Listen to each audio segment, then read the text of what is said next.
Afternoon. I'm pleased to welcome Ms. Kashi Sehgal to our Meet an Entrepreneur session today. Kashi is founder and CEO of ReTaaza, a social impact food solutions company connecting food waste from farmers with those experiencing food insecurity by rethinking the supply chain. She also serves as managing partner and co-founder of Ethica, an ethics consulting company, helping the world be more actively ethical. She graduated from the George Washington University with a degree in psychology and minors in music and communication. Thank you, Kashi, for taking the time to talk to our students today. Happy to be here. So we'll start with the first question, which is, can you tell us a little bit more about your business? Yeah, so ReTaaza got started during the pandemic.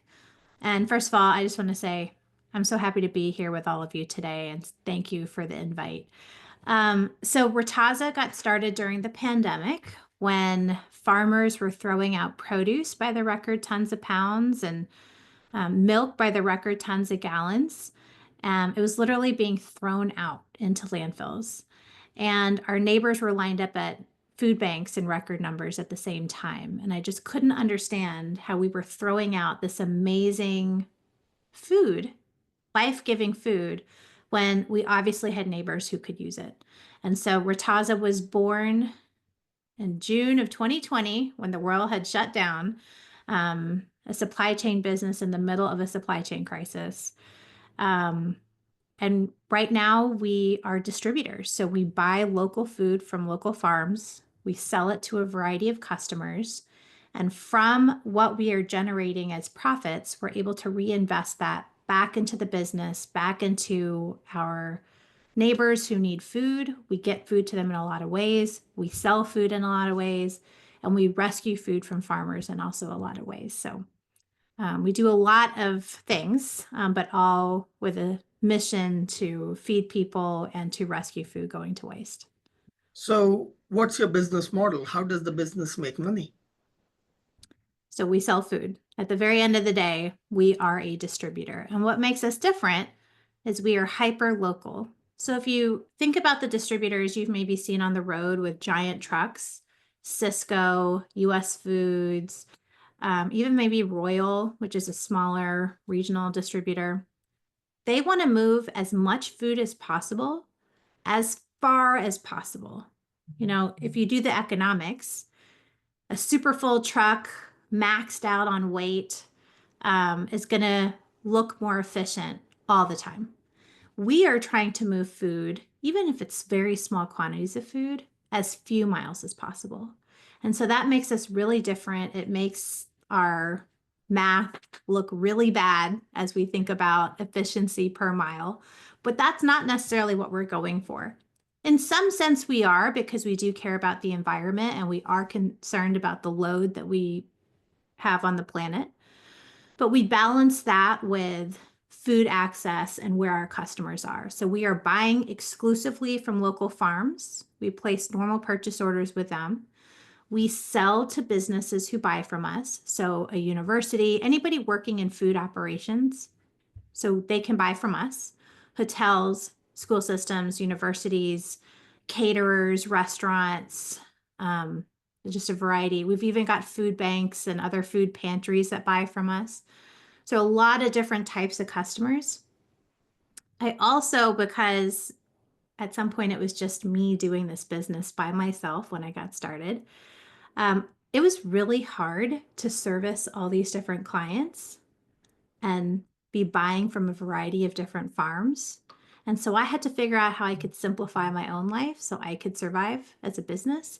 And so I invented a program, which has become our best-selling program, actually. It's called Corporate Wellness. And that is us delivering fresh produce to a corporation. Maybe they don't work in food, but they're buying it as a take-home wellness benefit for their employees. And so we've turned any business on the planet into a potential customer. And so they also buy produce from us. And so we're able to charge that more as a service and less of a product. And so we get much better return on a program that's charged as a service. So it's actually been really good for us. We also operate some community markets in and around the Atlanta area and around the state. So we also charge for those services. People bring us in to operate markets for year-long stretch at a time. And we also charge, these are paid markets for the community, but all super, super cheap. So later in the conversation, I'll ask you about turning a product into a service and this interesting idea of turning potentially every company in your catchment area into a potential customer. But we'll come to that in a few minutes. But Nathan has a question about the meaning of food waste. So Nathan, do you want to go ahead and ask? Yeah, so like you said that you take food waste from like the farmer. So I would consider like food waste to be like food that you don't want to eat or that's rotten, something like that. So how do you take food like that and then sell it and convince people that it's safe to eat? Yeah, I love this question. This is actually a great question. Actually, we don't love the term food waste. It's what most people readily understand when we're talking about what we do. We like to think of it as wasted food. It's a big difference there. Because you're right. Food waste to me feels like something that is not edible. Wasted food is what we're talking about. So 40% of what farmers produce is not used. And let me just take a further step back. In Georgia, agriculture is our biggest industry. It's an 83.6 billion with a B dollar industry. And we're only selling about 50% of what our farmers are producing. That's insane, right? Think about how big that industry could be if we were actually using the other almost half of what is being produced. And so as we think about wasted food, it is the product that is being rejected from big box retailers like Walmart, Kroger, Aldi, Target, all the different places that sell food. They can reject a load for no reason. They have no reason to pay the farmer for that. The contracts that are in place aren't really something that has to be enforced. I mean, if you're a small farmer and Walmart cancels your order, you going to take them to court? Probably not. You don't have the money and you don't want to burn a relationship with your biggest client. So, there's really not a lot of recourse for our farmers. So that's one reason food goes to waste. It could have a great harvest and all of a sudden you've sold what you thought you were going to have, but there's this much more of your product that you didn't anticipate having. And so that could get left in the field. We have a lot of labor issues as well. And so you don't often always have labor to come harvest the product out of the field. So it just sits there and rots. There are a lot of reasons why a product goes to waste, and it has been a huge educational journey for me to understand that. So, yeah, great question. And I'm glad you mentioned about Walmart and the farmer because we were talking about this in the class yesterday. Yeah. About Whole Foods and small suppliers and the power imbalance in those relationships.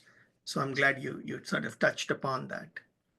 Yeah, Whole Foods is not all they're used to be cracked up to be. Let's put it this way. Their ratings and grades and the way they used to purchase meant a lot more. I think they're becoming a little bit more streamlined. At least that's what I hear from our farmers. So. And they are part of Amazon now, correct? So. And that is, yes. That makes a difference too. Yeah. So Ellie is one of our students who has a question about the social aspect of the business versus the business aspect of the business. So Ellie, do you want to go ahead and ask? Yeah, thank you. Thank you so much for being here and talking to us today.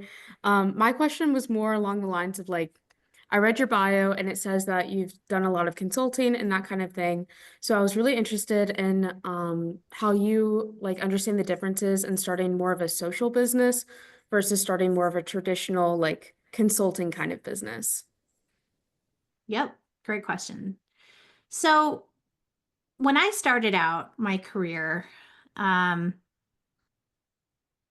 I was really focused on building something that would last, really focused on the business of the business and building something innovative. Over time, I have come to understand that what really drives me is my personal mission.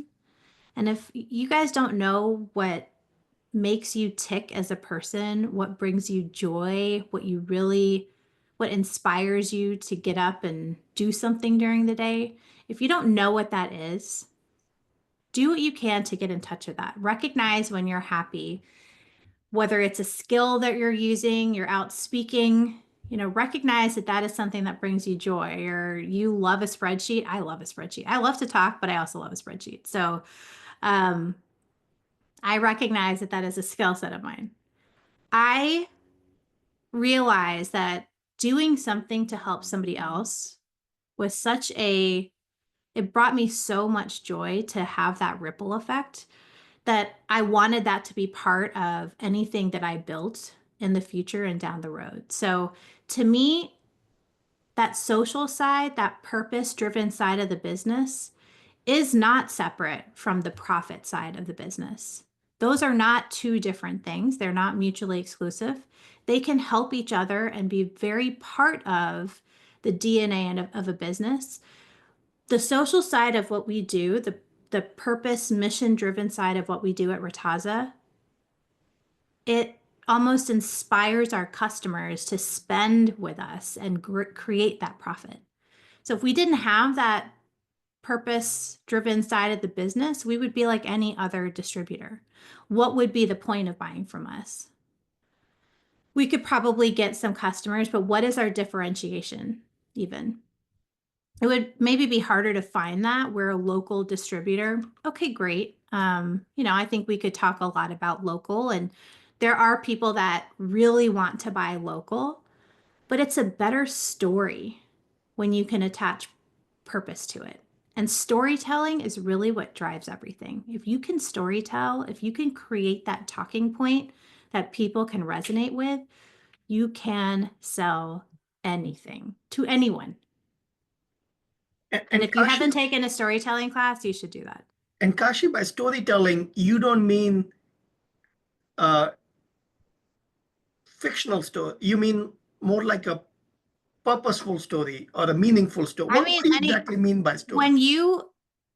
Okay, this is how I responded in class. I'm not sure if you're the same way. When I was in class a very long time ago, and the professors would list off a whole bunch of statistics and dates and whatever, it was hard for me to memorize that. Like, okay, that's just like a bunch of numbers and facts and things. But if somebody told me a story and said, pick something during I don't know, let's pick Napoleon. Maybe he's not so controversial right now. And we told a story about why he fought and what he fought for and all of the different, you still got the information, but it was in context of something. You're going to remember it. You're going to have your heart, tugged at. You can tell a story in a way. You've ever watched a movie where you thought the bad person was one person, but by the end of the movie, you were rooting for them? That's storytelling. That is stuff that are being put in context. You can do the same thing with a product. How do you make a peach, an apple, a cucumber warm and fuzzy?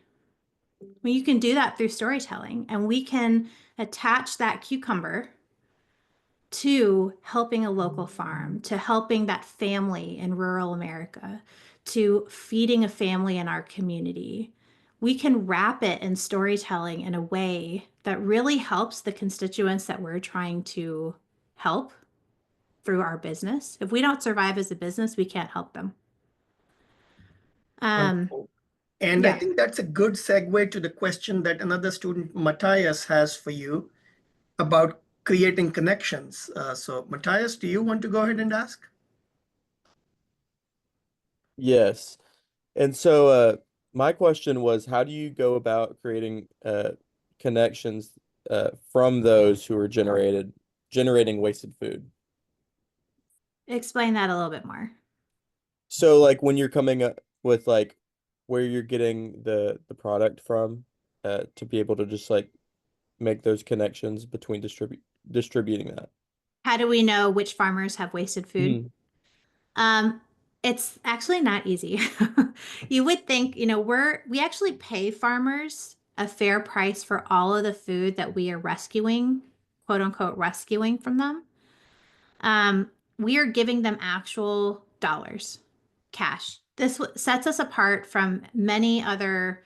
There are a lot of organizations that work with wasted food, and not so many on the farm side. There are a lot of organizations that are rescuing food from events and grocery stores and distribution centers, and like once it's gone through the supply chain. There are very few that are working actually with farms for on-farm wasted food. So we are one of the few. But I will say we are almost the only ones, maybe there's one or two, across the country that are paying farmers for every piece of produce that is rescued. And it is shocking to me still that we don't have farmers lined up to make use of the dollars we have available to them. It's mind-boggling to me. But I think this was a lesson I had to learn. And I accept it now, but it's still something I'm just like, come on, guys. Like, I've got dollars for you. A lot of this is built on trust. And we had to develop a lot of trust with our farms. We got introduced to a couple. And from there, it's been word of mouth and really organically growing our farmer network so that we can, the people that we're working with, not all of them we're rescuing food from.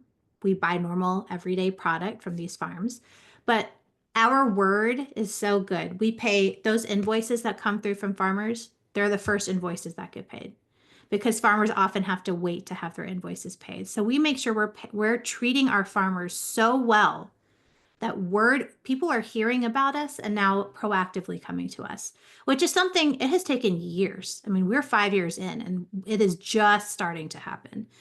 But we have an outreach team. We are always trying to meet new farms. And anytime we meet a new farm, we lead with, if you ever have an issue with something you can't sell, please call us. We will pay you for it. We are that open and upfront about it. So it's a lot of work. It's a lot of on the ground calling, just like you're cold calling for clients. Feels like oftentimes we're cold calling for farmers, and it's insane to me, but it happens. We are starting to see that tide turn. So it's great. Yeah. And you don't have a farm background that led you in this direction, correct? I do not. I didn't know the first thing about buying a bushel of anything when I first got started. I was in technology and every other industry you can think of except agriculture, and I had to teach myself everything.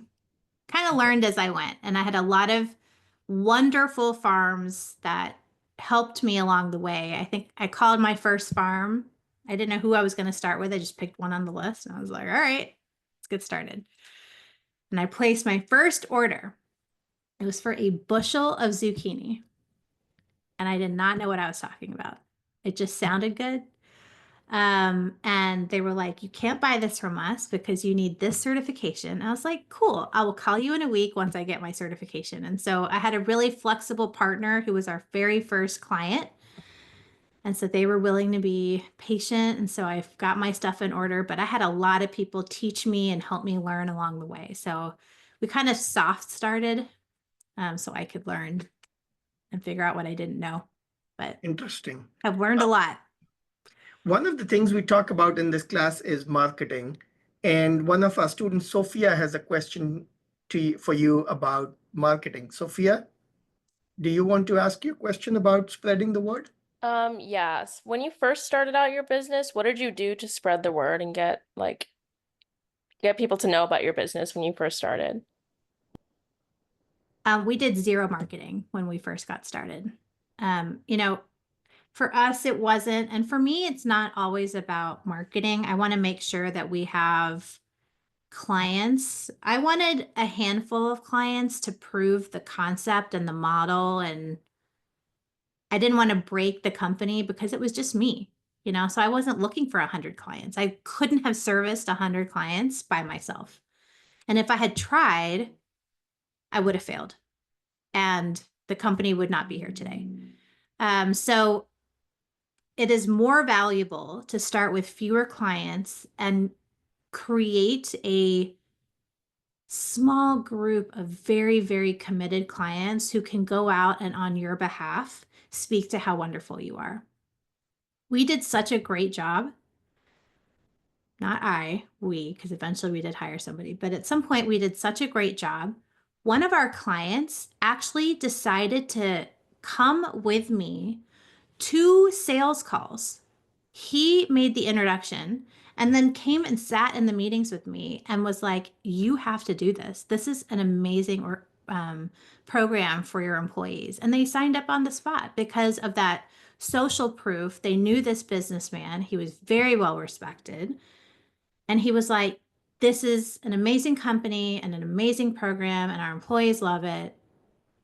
There was no better. I couldn't have pitched that any better. You know, it wasn't a pitch. It was a conversation at that point from a customer who was spending money with us. So that's how we got off the ground. That's how we created that initial cohort of clients. Since then, we have done marketing. I will say that we're probably still not doing marketing to drive revenue. It has been really more marketing to drive awareness of who we are as a company, storytelling, brand awareness. It has been more around that. We are now transitioning over the next probably 4 or 5 months into real revenue generating marketing operations. But up until this point, we've also not had the ability to necessarily take on, like I said, hundreds of clients. But now I've got a team in place. We have an amazing team. It's still small, but we can handle now much more volume. We are set up. We're about to hire a warehouse manager. Like, we've really got ourselves organized. And so now it's time to turn up the volume. But before then, you know, marketing and, like I said, storytelling, marketing, it's always important. We have leaned a lot on social media. It has always, we have kept our stakeholders front and center in our marketing. And we have been very clear about our brand identity. One of the things that I always hear when somebody new, I meet somebody new, this just happened 2 days ago. They said, I was on your website. It is beautiful, and I have a very clear understanding of who you are as a business. Now, that doesn't mean I'm trying to translate them into a customer yet, and I should be. We're getting there, but they know who we are, and that is such an important thing. They know it's coming through our brand voice, our purpose, our mission, the fact that we are a for-profit company. All of that comes through, but we're leading with the people and the mission that we care about. And so it makes me so happy that we've gotten that really right, because we've been very intentional about it. Now we build all the other things. And Kashi, let me ask sort of a follow-up question to what Sophia asked. So this initial cohort, how did you get to them? Cold calling or Good old-fashioned connections or- networking. So you just never know who you know. Like I said, I was in technology when I got started, and I went to an event. I just started ReTaaza. I went to an event and I hadn't yet launched with a customer. I was still trying to get myself figured out, and we can get into how we got started and the pivot we made before we even started selling produce. I was talking to a friend of mine, and he's like, oh, do you know so-and-so? I was like, yeah, I haven't talked to that guy in like 6 years. But I met him at a technology event like 6 years ago. He's like, you should really talk to him. He's doing a lot of stuff in rural Georgia. And I was like, okay, cool. Sure, I'll reach out. So I reached out. We set up some time to catch up. And lo and behold, he knew of a rural hospital in Southeast Georgia.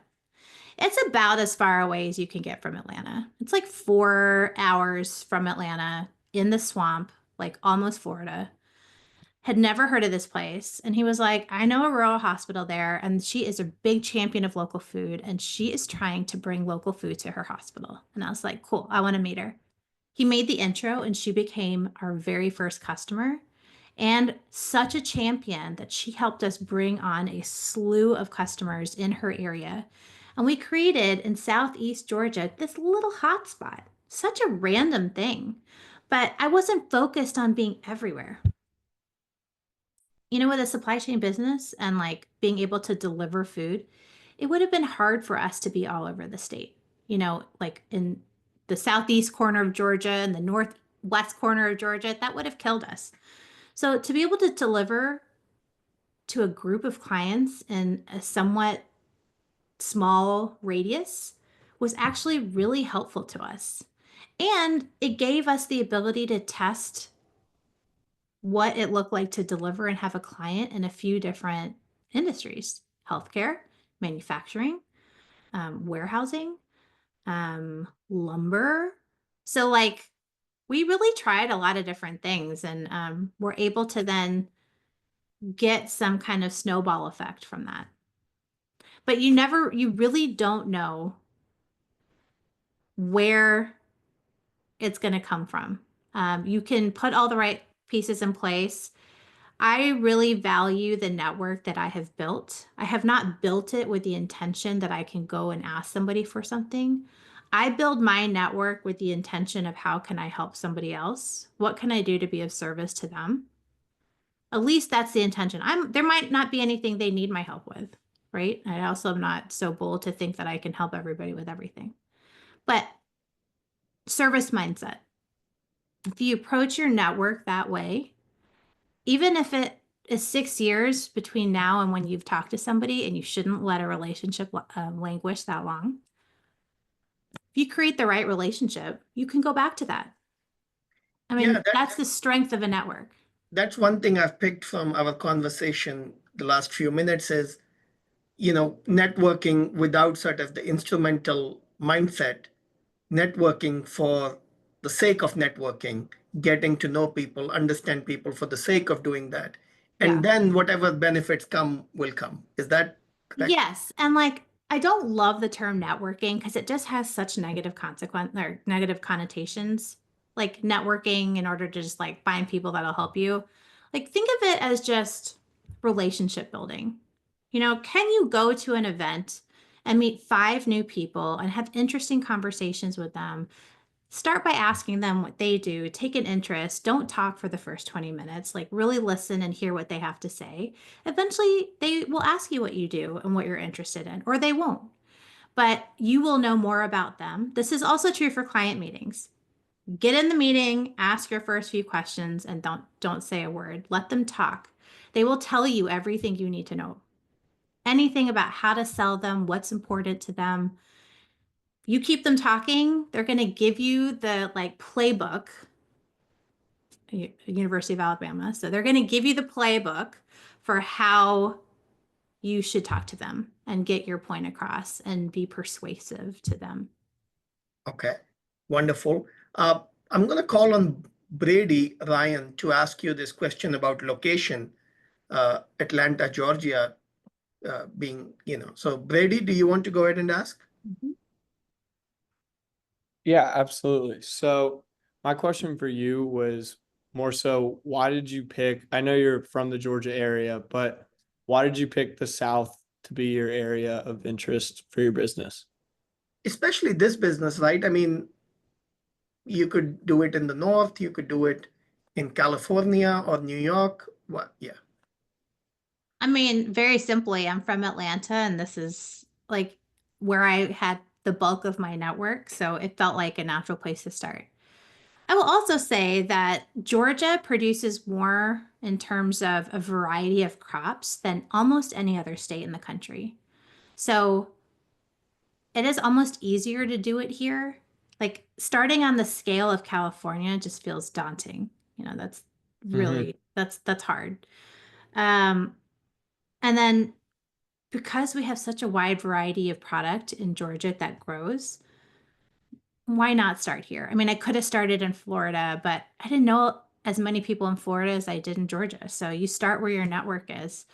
Had my first client been in Florida, I mean, it almost was. It was basically on the line. Maybe I would have started in Florida and fanned out from there, but it's just where the first client took hold and then where we grew. Okay. Yeah. Don't set up artificial barriers for yourself. Go where it's easy. Absolutely. Don't make things harder than they have to be. Everything's hard, so find the easy stuff. Kashi, so you did go to college in George Washington, Mhm. and so you didn't choose to stay in that area, but you came back to sort of where your home base was, and then Yeah, I came back for grad school at Georgia Tech, and so that's why I was back in Georgia. I always kind of knew I'd be back in Georgia. So yeah, went to Georgia Tech, and then from there went to Accenture.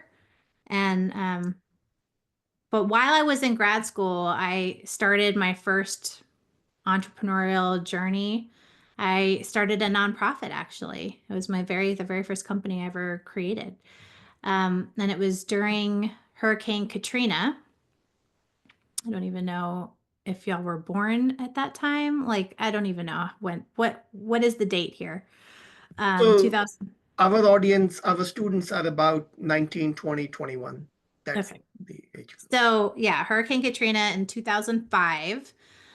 New Orleans was underwater, and my brother and I and some friends, we created a nonprofit to help the musicians affected by Katrina. And so that was the very first thing I ever did. And that was during grad school, as if I didn't have enough to do at that time. And then went to Accenture. And while I was at Accenture, one of my best friends and I decided we wanted to start a company together because, again, I didn't have enough to do traveling around the country as a consultant. And so we started my first technology business. I had no background in technology. And I was like, sure, I can talk to anybody and sell anything. Of course I can do it, no idea. And it ended up working. But we spent a lot of time building out our product and making sure we got it right. And we scrapped the first build because it was just really bad. And I was really embarrassed to take that to market. And I was like, we should do it right if we're going to do it. So we spent a lot of time building out our platform and product while I was at Accenture. And then at some point, I was the sales side and he was the technical side. So at some point he had done his job and my co-founder had done his job, and it was time to get to work and sell. And I was like selling at night and on the weekends and on lunch breaks and trying to get like a few clients going. And with like this much effort, we were starting to see some like really amazing sales come through, like big checks. And I was like, what is happening? Why are people paying me for this? But they are. And so at some point, the choice seemed like a no-brainer for me. My parents might have felt differently, but I decided to go my own route and I haven't looked back. I've done a few corporate stints in and around the years, but have always come back to building my own businesses. Yeah, and in this class, we've talked about part-time entrepreneurship as the way for many people to start a new business, doing it part-time with their corporate jobs. So I'm glad you sort of touched upon that. But I'm going to call on Christian now. He has a question about how did you know that this was a good business that you were, selling food waste? So Christian, do you want to go ahead and ask your question? Christian, can you hear me? Okay. So I'll ask you then, Kashi, you talked about pivoting. So when did you know this was a good business? Did you know from the first moment, or did it sort of evolve more organically? I'm sorry, Mr. Gupta. I didn't hear you ask. I would ask a question. But Yeah. You want to add to that question, no, Christian? you basically got it, but I'm curious to know the answer. So Yeah, so I feel like there are a couple of questions rolled into that. When did I know it was a good business? I didn't know. And there are still times today where I'm like, is this the right thing to be doing? Like, this is hard, But I'll tell you the clarifying moment where I knew it was the right business. But the pivot question, let me just answer that before I get to the story. When I started the business, I didn't know how to sell food. I mean, I knew what I had seen. There are these like ugly produce companies that exist, Misfit Markets and Imperfect Foods, and they're all like buying ugly produce and then like shipping it to people like at their doorsteps. And I was like, cool, we can do that. Great. You know, that sounds great. So like that was my like what I knew in my head. I was like, okay, cool. So we're building an e-commerce company and we're gonna like do all this. And so we actually worked with some groups of students at Georgia Tech to do some pricing and modeling for us. What is it going to look like to ship a 20-pound box every week or a 10-pound box every week? And I started seeing those numbers come through, and I was like, guys, are we really sure that this is how much it's going to cost? And then when I started looking at the numbers, I was like, wow, this is going to take a lot of money to get off the ground. I mean, shipping 20-pound boxes to like hundreds of customers every week, where are we going to get the money to do that? And then the marketing that it's going to take to make a dent in that market and stand out as a vendor and like a marketplace where it feels like people are doing a pretty good job already, right? These other companies that I mentioned, I was like, wow, are we really going to do this? This feels not the way. There's got to be a different way. What is our mission again? What are we trying to do? What are we trying to solve for? We're really trying to move a whole lot of food that farmers can't sell. And we're trying to feed people. Can we do this a different way? So I went back to the drawing board and I was like, if we weren't an e-commerce company, what could we do? And I was like, cool. Instead of being B2C, we could be B2B. Now, when you sell to a business, you can sell a heck of a lot more product. So then I figured out what it would look like for us to sell to a business. And that's when we became really focused on what does it look like to be a hyper-local distributor. And that's where the current business model took shape. And we, again, did not do all of this when we first got started. I started with, okay, all I know is wholesale distribution. That's like what seems like it would work. We're selling raw produce to a business. It feels like we're a wholesaler. So that's how we started. But very quickly, I had to invent reasons for businesses to give me money or more money because, you know, to sell enough produce at like teensy tiny margins, like cents on the product, to make enough money to fund a business was also like daunting. I mean, we'd have to sell to the entire public school system in Georgia to like make enough money to support staff and all of that. So I had to very quickly come up with a financial model that would actually allow us to grow as a business. So it was like, if I couldn't figure it out, we weren't going to survive as a business, or we were going to be that business that just like spent all their time fundraising and looking for dollars, which there's nothing wrong with that. But I definitely have my thoughts on bootstrapping versus fundraising and all of that. Quick side note, I think bootstrapping makes you incredibly resilient as a business. It makes you very creative. It gets you hyper focused on what your strengths are and who your customer actually is. And once you have all that in place and you've got a few customers, you can then go out and raise money, and you'll raise it at a much, much better rate and valuation than you would if you were just this company like, I think we can do this, and here's the model. You know, people are taking a chance on you and they don't know if you can be successful because you don't know if you can be successful. So we started, we got creative, we pivoted, and it's actually been a lot better.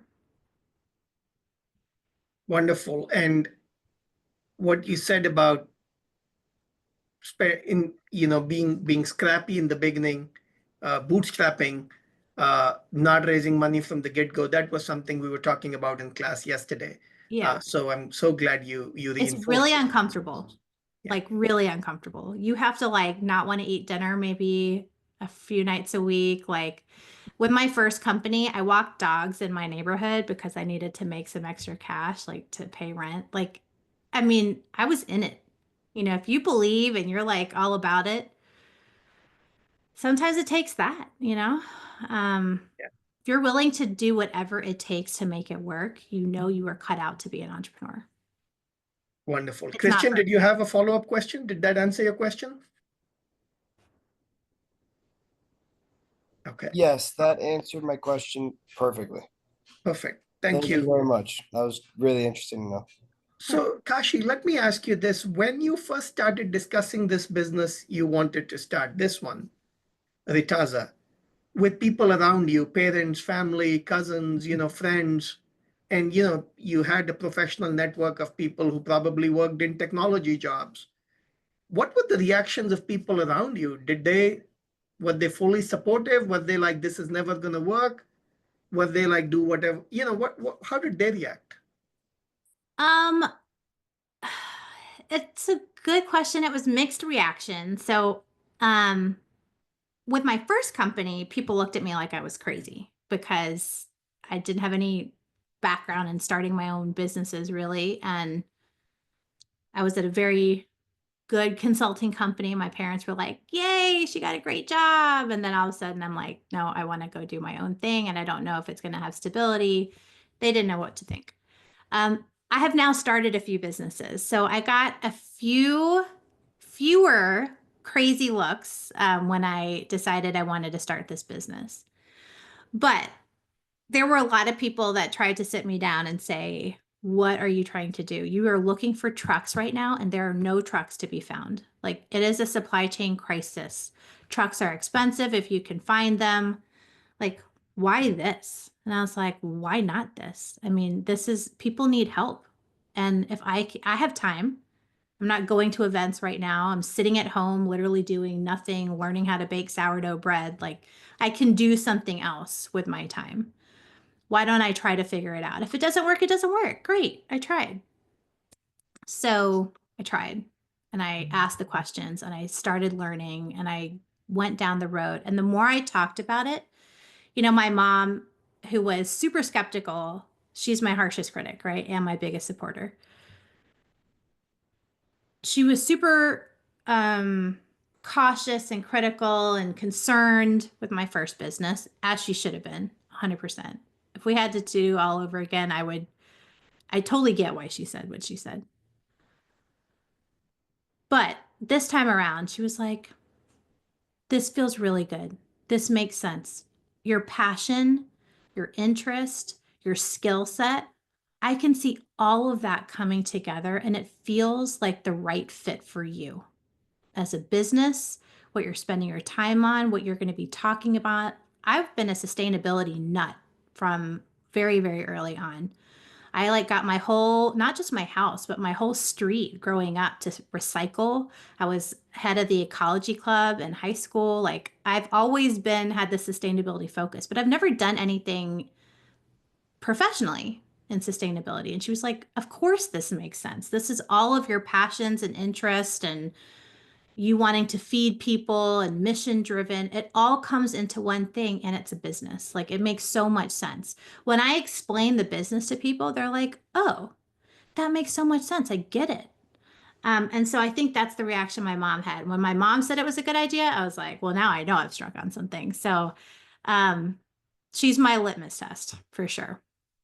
But a lot of people thought I was crazy. But guess what? I found the trucks during the supply chain crisis. You just have to call enough places. And I did.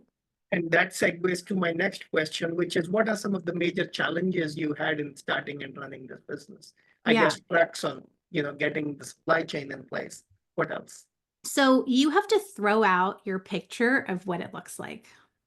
If you want to achieve a mission, an objective, in order to get creative, you can't be attached to the way it happens. You should be attached to the outcome. But the way you get there might look completely different than what you thought. So the first part is we're not a B2C company, we're a B2B company, right? I didn't think that was going to be true. And So actually, your pivot, B2C pivoting to B2B. Correct. And what's interesting about that is we are a B2B company. We are selling business to business, but now we do have that business to consumer, that B2C side of things, and it looks very different. We are servicing clients directly through markets.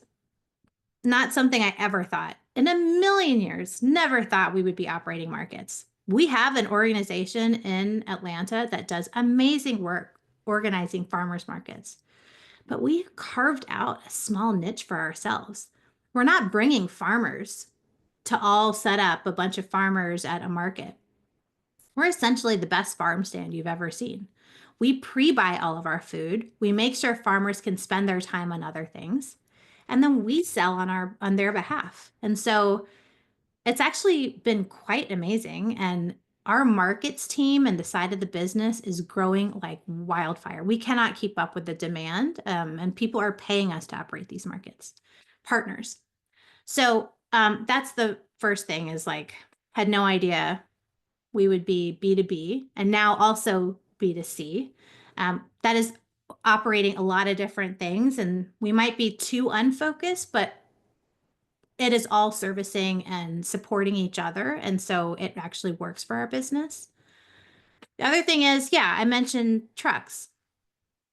You know what? I found vehicles during the supply chain crisis. I didn't find a truck. I mentioned that rural hospital was our first client. I found, through calling a lot of people and through my network, somebody was like, hey, I know this guy that like delivers medicines to rural hospitals. So you might want to call him. And I was like, cool. So I called Nate and I was like, hey, Melanie said I should give you a call. Would you be willing to add a couple of boxes of produce to your route? And he was like, oh my God, my dad's a farmer. I would absolutely love to help you. And I was like, great. And we started a longtime partnership that still exists today. I'm very good to the partners that worked with me and like took a chance on me when we first got started. But we built an infrastructure of small clients. I mean, our clients weren't giant, but they were in and close enough to these rural hospitals that he was willing to make deliveries to places that weren't rural hospitals. But we created enough business for him as a small business that he was like, yeah, this is amazing, actually. And so we added revenue to him. We solved a problem. We didn't need a giant refrigerated truck. We just needed a small van at the time. And we were able to get the ball rolling. So it actually worked out really perfectly. But again, it took a lot of calls and an hour. Got it. Cordell has a question about technology. Cordell, do you want to go ahead and ask your question? Yes. So what role what role does technology and innovation play into your business? Good question. So we have built the entire business on Google Sheets, which is a little bit scary to me because we collect about 60 different data points on every order. So the farm that it came from, is it organic or not? Is it wasted food or not? What kind of farm, like all the demographics. Then like what kind of vehicle did it travel on? Was it a van? Was it a truck? Was it a refrigerated truck? How full was the truck? Like we really have a lot of data points. Like we can tell you kind of anything on any order we've ever moved. And all of that right now exists in a spreadsheet. And I'm pretty sure I've copied that spreadsheet several times just to make sure we have backups of backups of backups, because that is like the holy grail of all of our data. We have just started building out our platform that we are going to use that will automate a lot of this. Right now, there's a lot of manual entry. We've got costing sheets over here and order sheets over here and delivery logs over here, and it's all disjointed. But this is how we've been working for 5 years. It's super inefficient. But after moving food for this long and now moving it in a variety of ways, I can tell you exactly what I need. What is going to help me? What is going to help us be more efficient? What do I need to build? What I needed to build, if I had started building something or if I had bought some software to help me be that e-commerce company, I might have been trapped into being an e-commerce company, right? Like you make a decision and then you're like, okay, well, I've already made this decision. I might as well just go with it. I wasn't confined by that. So, and I didn't build something I didn't need. You know, you spend all this money. That's why people oftentimes fundraise, right? Because they need all the tools and services and platforms and all the things that they need to get started. When I built my tech company, the product was the platform. It was a mobile messaging company. So phone, text, and email. And we were basically like the MailChimp of phone calls and text messaging. So you could go online, upload your list, and send out a text message blast. Okay. In that case, we had to have technology. And so we put our own money into building that, and it returned back many times over. But in this case, it didn't have to be tech intensive. You know, I could keep track of everything on a spreadsheet, and then those spreadsheets just became more and more intensive. Now we're building, and we're going to build something really cool. So it's not just going to be an order taking sheet. You know, we'll have the ability for customers to place online orders, and we're going to get much more complex from that standpoint. It's going to track everything in a much more automated way. But now we can start, we've got 5 years worth of data for our farmers as well, when they have seen waste come through their business. It's not something they track, but it's something we can track on their behalf. And so now I can go back to the farmer and say, you know what? Every year around this time, you seem to have sweet potatoes that are going to waste. How can we pre-sell those? Or like, are you going to have the same issue? Like, let's start thinking about who we get those to now. That's just one small example. But we can now we can use that data. I mean, I really think we're a data company before we're anything else. Now we can use that data in really interesting ways. And that's just the tip of the iceberg. It's very interesting that they sort of, as you collect more and more data, you are able to help the farmers actually plan about things that that may not be on their radar because they're so busy sort of running the day to day. So yeah, that's very interesting. Yeah. And again, to the point of not being married to the solution. I mean, if one day we are planning so well with our farmers that there's no food to rescue because we've pre-assigned it a home, that's the best way to do it. Like, that would be amazing. I don't have to then emergency figure out where we're going to send 100 flats of strawberries, which is about 1,000 pounds of strawberries. I mean, can you imagine? Like, we had to throw those out last year because we couldn't find them a home. So, you know, Georgia grown amazing strawberries. It was very sad. But yeah, I mean, if we could pre-plan, that's the dream. The next question is from Bobby, and I really love his question because it gets to this tension between idealism and realism. Bobby, do you want to ask? Can't wait. Yeah. So for the attempt to like you said in the bio that we had, it said you're trying to help the world be like more actively ethical. I was just wondering, like, is there ever like some like doubt in that or like some like hardships when you know it's you're kind of like going against the world? Like you have, I would say most of the population is like against you and not like on purpose, but trying to just like do that for a whole, even if it is just like for Atlanta in general. I feel like it's got to be hard to try to convince or get it out to that many people. Yeah. Building a purposeful business is hard.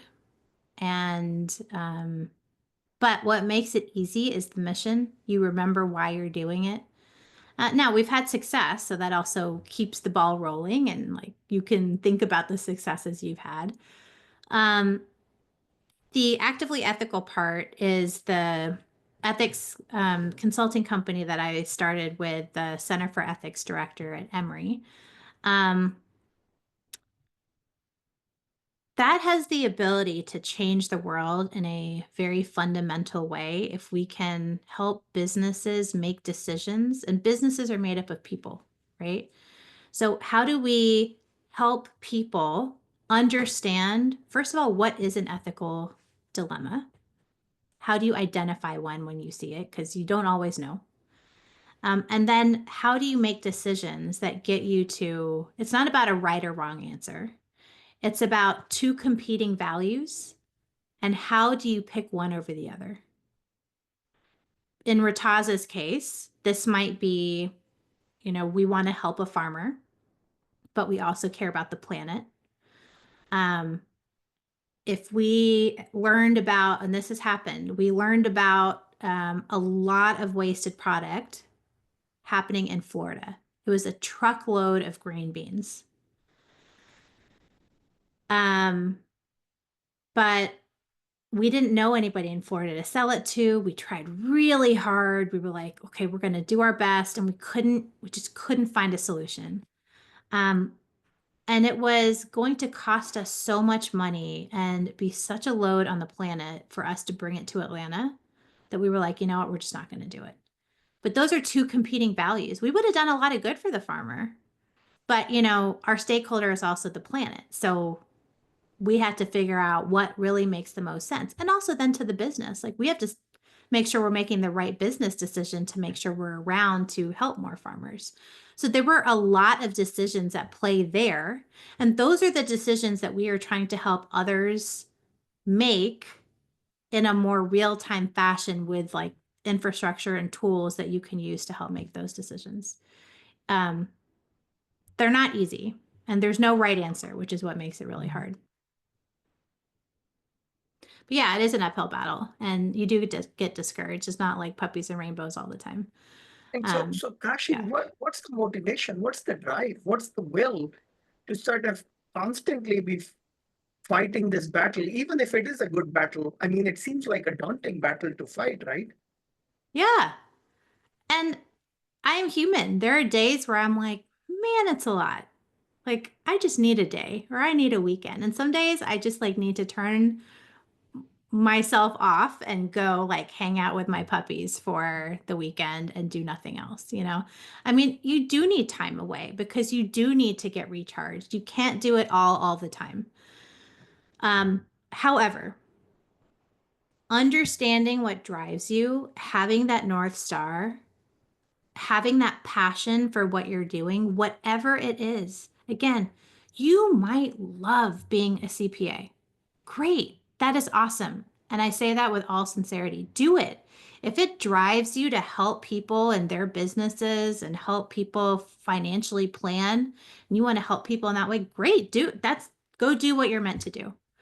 I know what I'm meant to do and what makes me tick and what makes me feel good. And the fact that I'm doing it, it gives me more energy to do it than it takes away from me, even though they're really long days.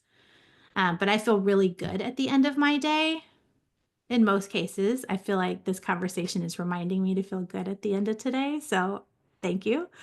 But also, like, put a support network in place. Find other entrepreneurs who understand that journey.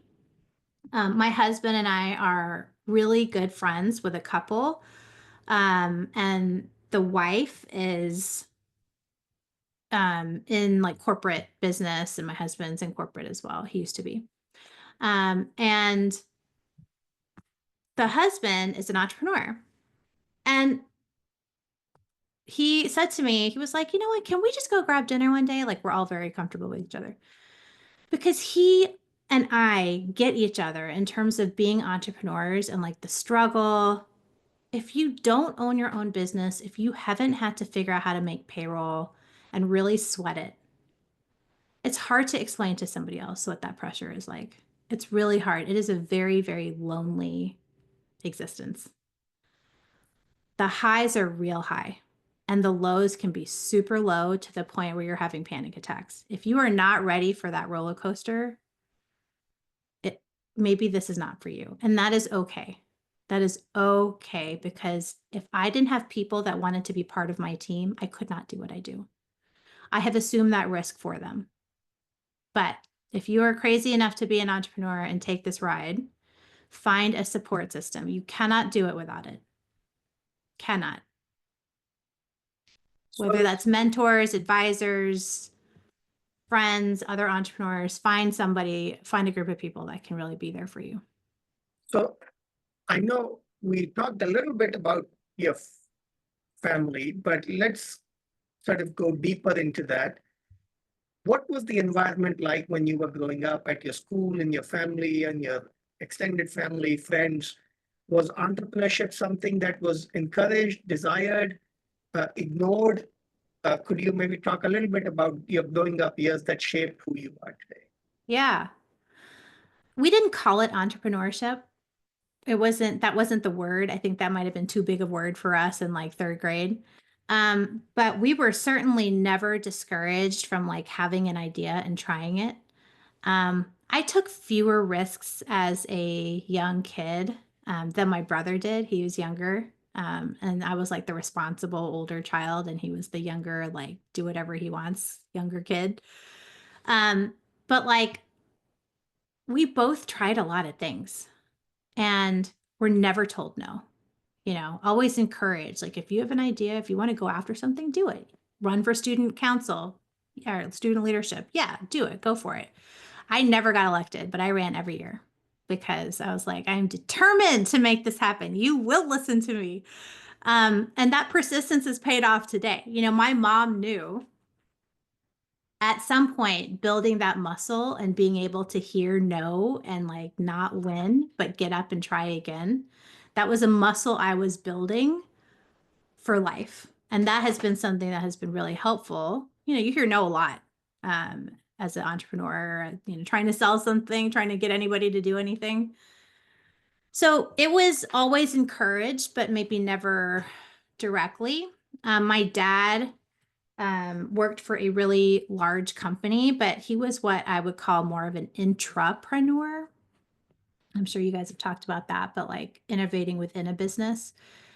He was one of those stories where literally sweeping floors at a company in the factory to becoming CEO. So he really had one of those stories. And he did it in Alabama, actually.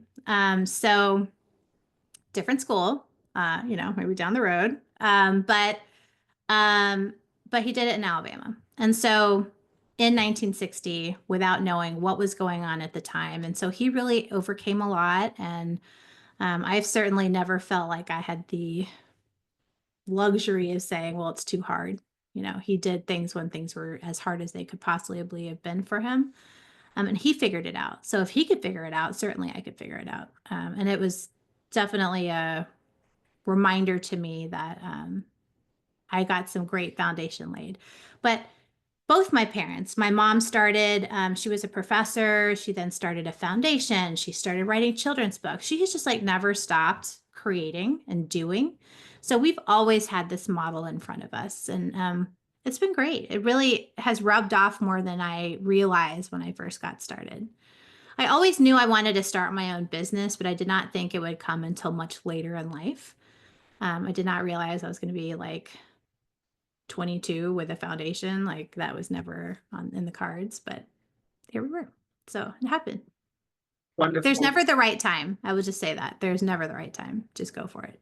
So in other words, every time is the right time, I guess, is what you're saying, right? Any time is the right time. Any time is the right time. That is a much better way of saying it.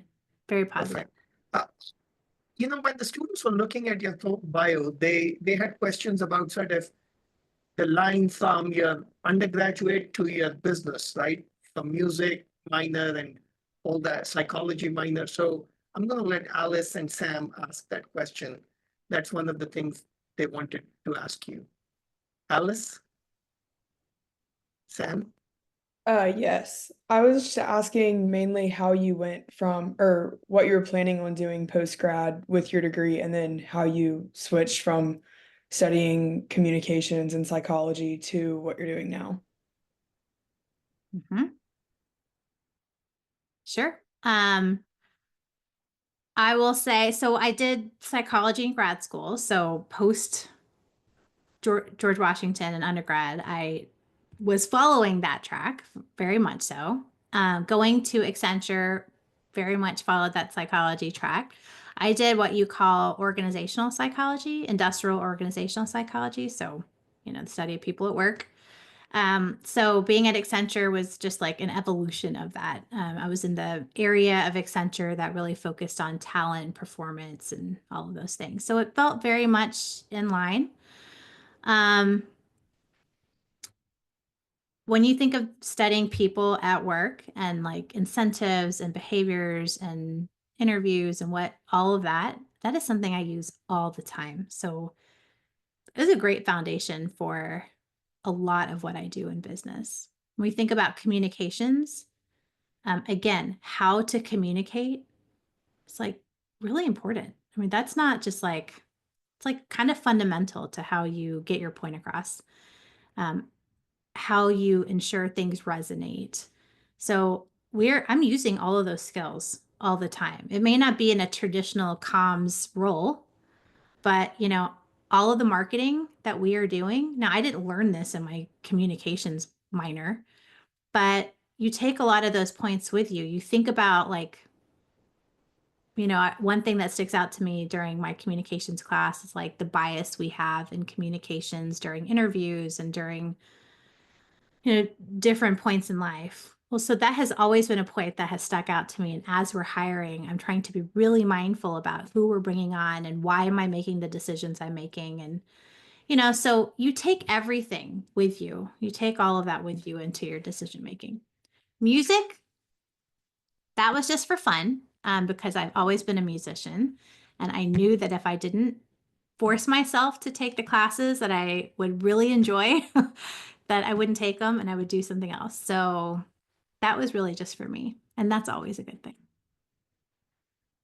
Wonderful. Kashi, I am learning a lot listening to you, and we could go on and on, but one of my tasks as a professor is to keep an eye on the time.